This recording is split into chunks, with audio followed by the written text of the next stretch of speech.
Hey everybody, welcome to the SkyLounge, and this is Cruise Peruse, episode number 102. I'm backing out of my house right now, boys and girls, because I live here, and I got shit to do right now.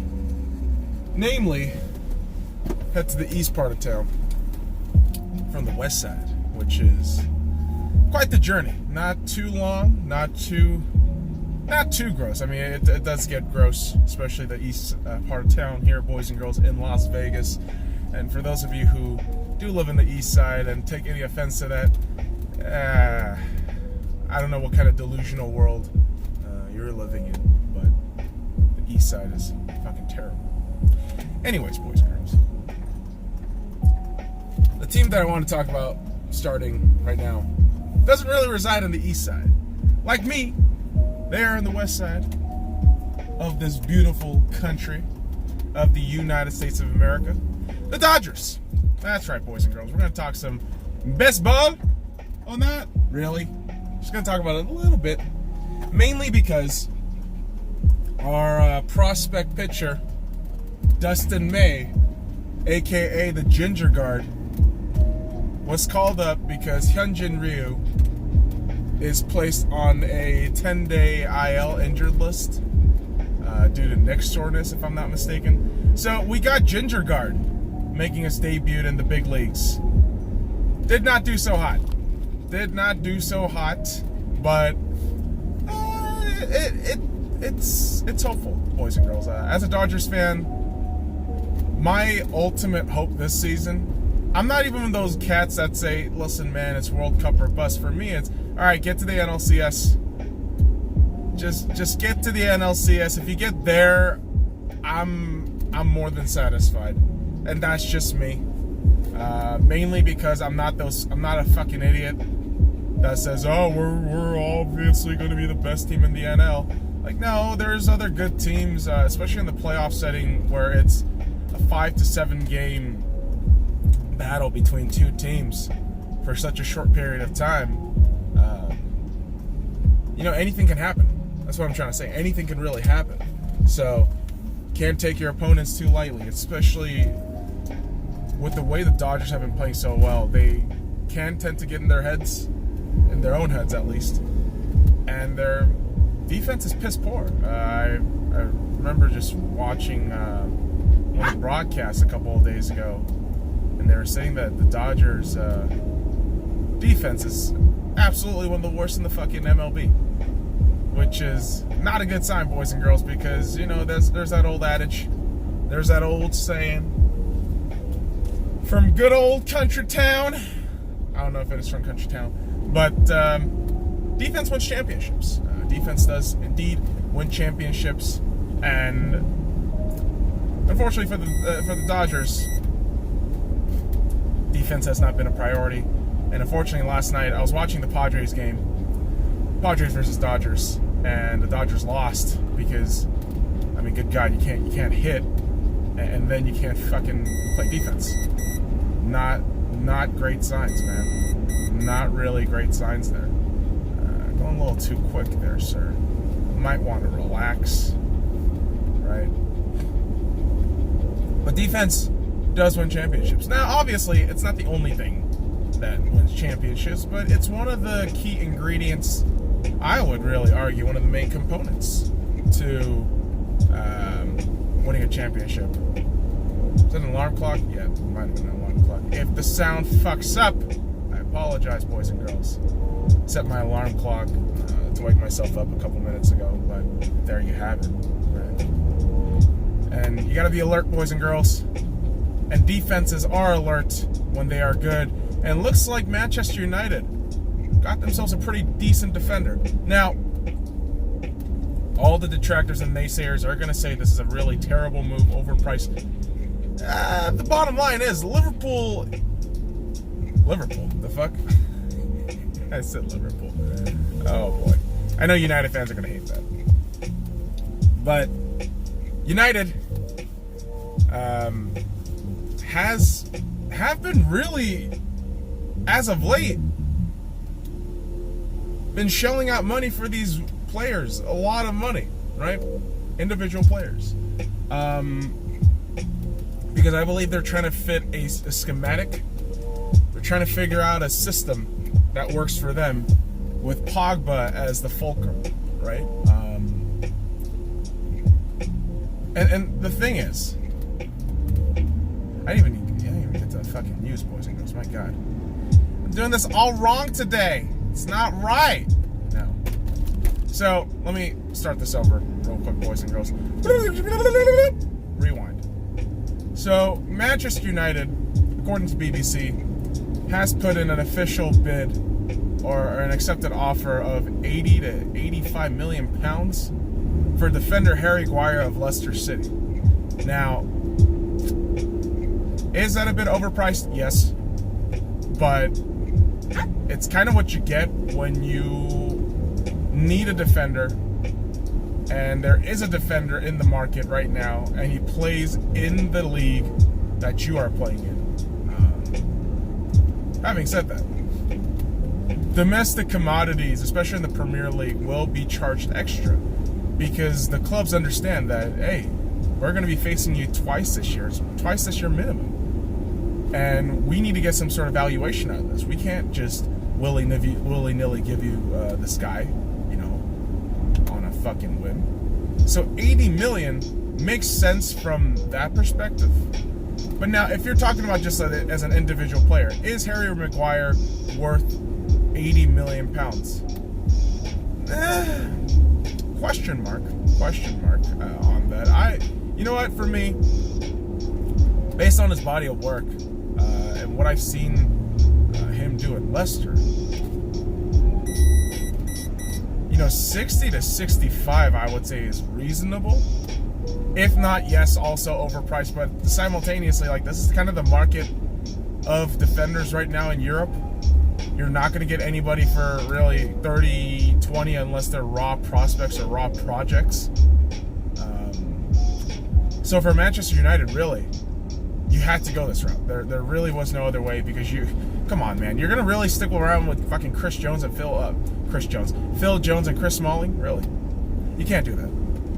Not in my opinion. And here's the thing, I'm an Arsenal fan, I shouldn't like United, yada, yada, yada.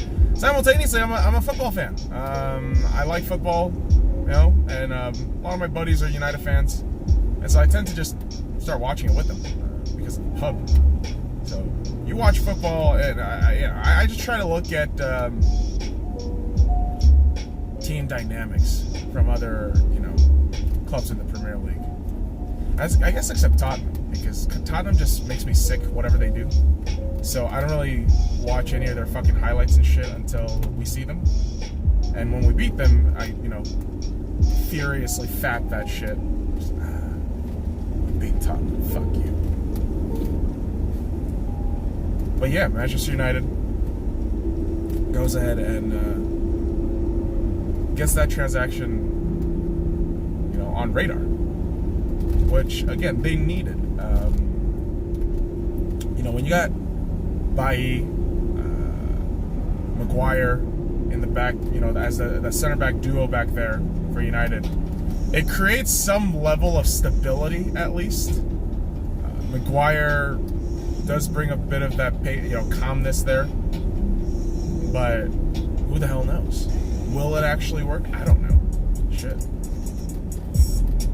Because the whole idea too was De Ligt.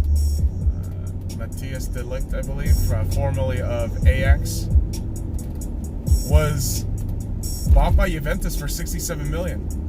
And I believe that is a steal. That for De Ligt is a fucking steal.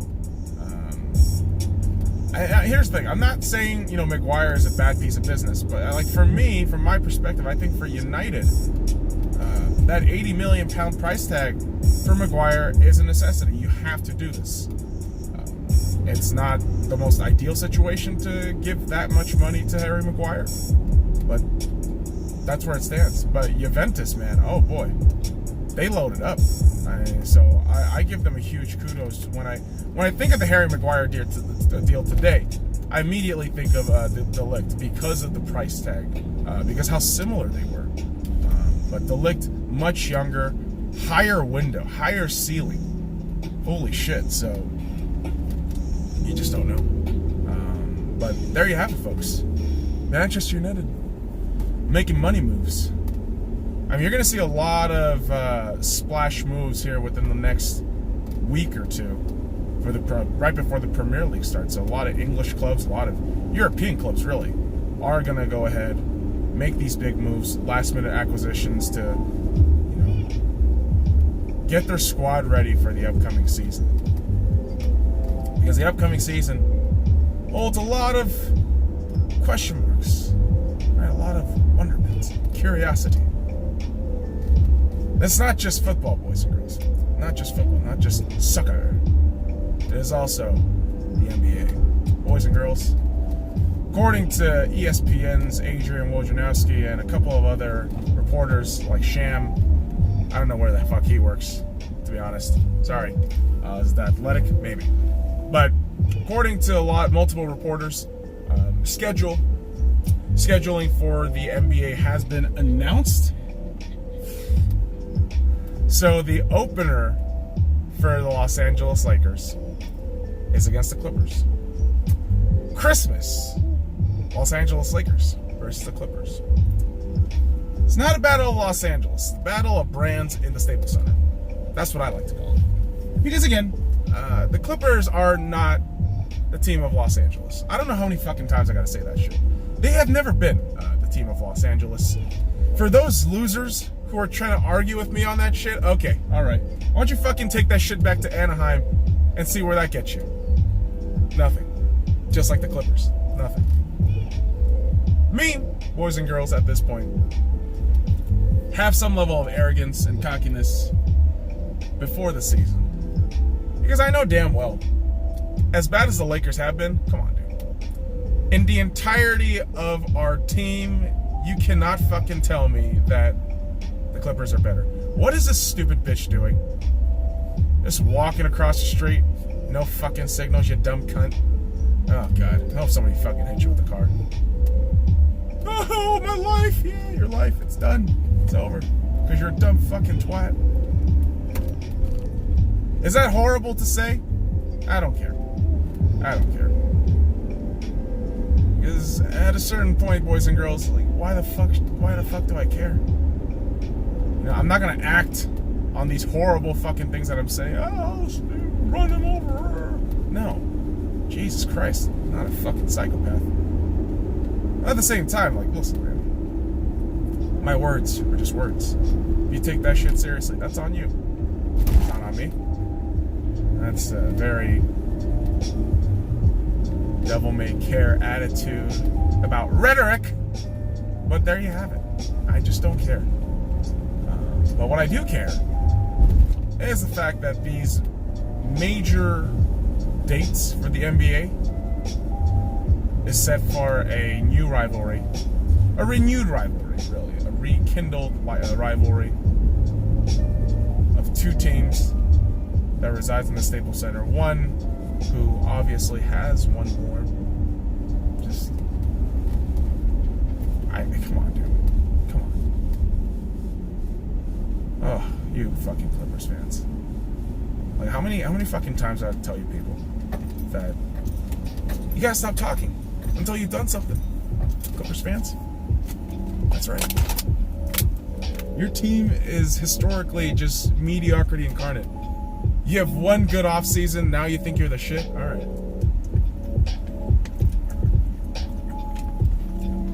Remember all that hype with Lob City? Remember that? Lob City. Where did that get you? A couple of dick punches in the playoffs and nothing. Nothing. So those dates come out. I know there are other teams that were announced, right? I know, what was it? Pelicans and the Raptors are going to be one of the openers. A couple of good Christmas games, Rockets and Warriors. After that, it doesn't really matter. Yeah, the 76ers and Celtics might have a fucking thing because they fucking hate each other. They truly do.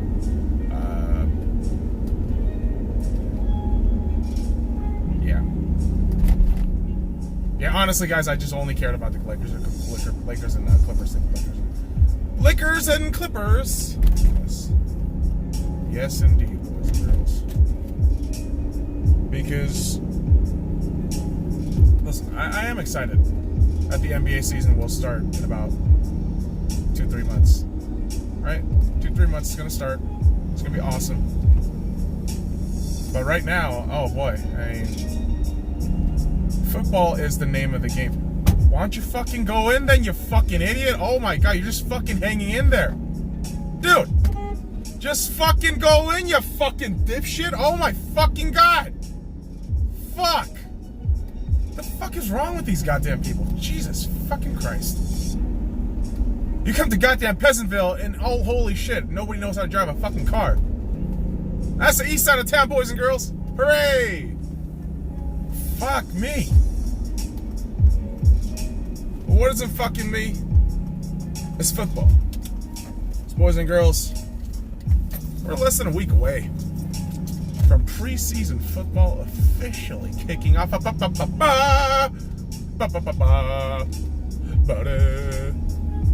I know. Buddy. It's crazy. Crazy shit going on, boys and girls. But